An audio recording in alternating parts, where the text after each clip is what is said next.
안녕하세요. 보상가배상TV입니다. 들 경향 무조건적으로 다음을 봉사가 읽어보는 코너 호모 이코노미크스입니다. 이게 바로 고지의무라는 것 때문인데요. 의학적으로 인과관계가 없다라고 하면은 네. 지급을 받을 수 있는 거고요.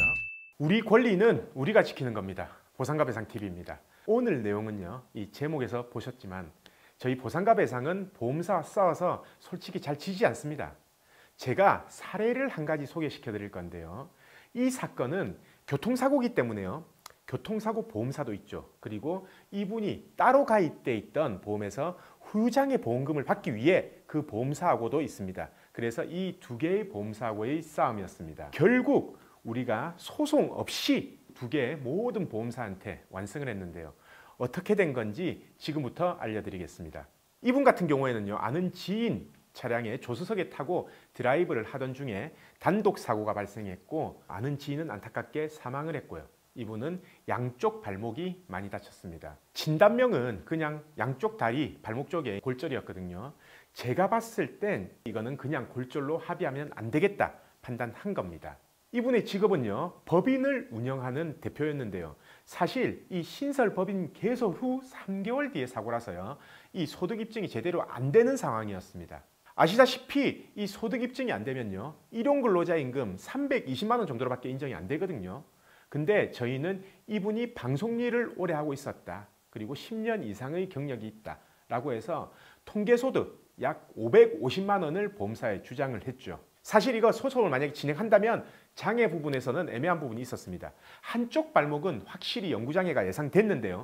다른 쪽 발목은 한시장애의 가능성도 있었죠. 이때부터 저희는 전략을 짰습니다. 그리고 그 전략이 보험사에 통했던 거죠. 결국 이분 같은 경우에는요. 양쪽 발목 영구장애, 발가락 영구장애, 그리고 다리에 흉터가 있었을 거 아닙니까? 이 흉터 부분까지 추상장애로 영구장애를 전부 보험사에서 인정했고 소득은 우리가 주장한 통계소득을 적용해서요. 3억이 넘는 합의금으로 합의를 했습니다. 사실 소송을 가셨다면 이거보다 더 작게 나올 가능성이 충분히 있었던 사건이기 때문에 우리는 전략을 짜고 합의로 종결을 했고요. 이 자동차 합의가 끝나고 나서는 이제 두 번째죠. 이분이 가입한 보험의 후유장애 보험금이었는데요. 저희는 이분의 후유장애를 한쪽 발목 20, 발가락 20, 그리고 나머지 발목은 상태가 괜찮았어요. 그래서 10%, 발가락 3%, 합계 53%의 장애 진단을 발급받았고 이거를 보험사에 청구했습니다. 이분이 가입된 보험사는요. 4개의 보험사가 있었는데요. 외국계 보험사 한 군데는요. 청구를 했을 때 지급을 했습니다. 하지만 나머지 3군데가 문제였죠. 금액이 컸거든요. 특히 그중 한 군데는요.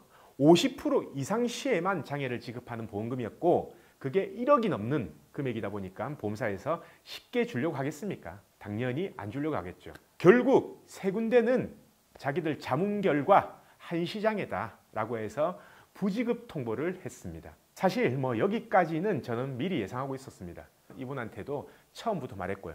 보험사가 이렇게 나올 거다. 근데 이분이 놀란 게 한치의 제 예상도 벗어나지 않고 정확하게 그렇게 나오니까 우리 의뢰인도 이제 어이없어 하더라고요. 아무튼 전 보험사 3군데에 전부 연락했습니다. 자, 제3의 대학병원 가자. 제3의 대학병원 교수님한테 다시 감정을 받자.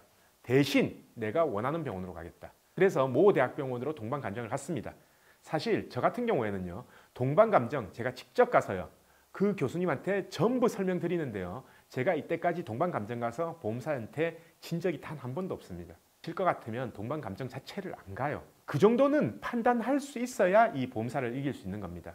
결국 어떻게 됐을까요? 당연히 우리가 장애 진단받은 53% 장애 나왔습니다. 그러면요. 보험사는 아무 말도 못하고 전액 지급해야 됩니다. 이분은요. 후유장애 보험금으로도 약 3억에 가까운 보험금을 받을 수 있었죠. 저는요. 사실 확신합니다. 이분 제가 진행 안 했으면 이 후유장애 보험금 전액 못 받았을 겁니다. 저도 그만큼 확신이 있었고 이길 자신이 있었기 때문에 보험사랑 제3의 대학병원 동반감정 간 거고요. 우리가 교통사고 피해자일 때도요. 합당한 합의금을 받고 우리의 권리를 지켜야 하지만요. 개인적으로 가입한 보험이 있을 때 그 담보에 대한 보험금을 청구하고 받는 것도 우리 권리입니다. 무조건 이 권리는 행사해야 하는 거고요. 권리 위에서 잠자는 자는 절대 보호해주지 않는다는 거 꼭 명심하시길 바랍니다. 오늘 영상은 여기까지입니다. 다음 영상에서 뵙겠습니다.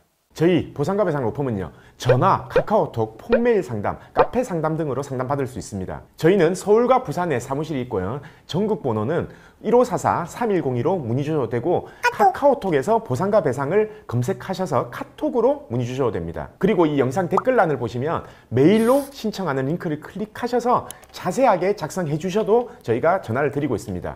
단 이게 후유장애가 남지 않는 2, 3주 진단 같은 경우에는요, 유선 상담을 하지 않고 있는 점 양해 부탁드리겠습니다.